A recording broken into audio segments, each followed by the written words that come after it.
ও দেখা যায় না তো।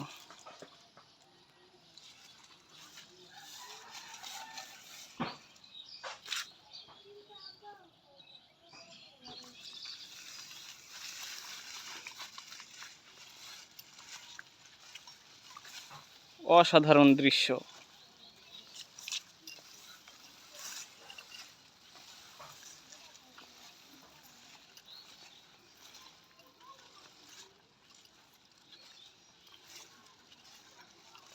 যারা যারা টাটকা শাকসবজি খেতে চান দক্ষিণে আসবেন, কৃষক মামার কাছ থেকে সবজি কিনে নিয়ে যাবেন। সরাসরি ক্ষেত থেকে কিনে নিতে পারবেন, ফরমালিন মুক্ত। ফরমালিন মুক্ত।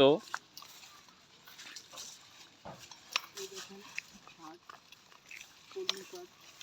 কৃষক দুপুরের বেলা রোদ্রে গাছের নিচে জিরাচ্ছে।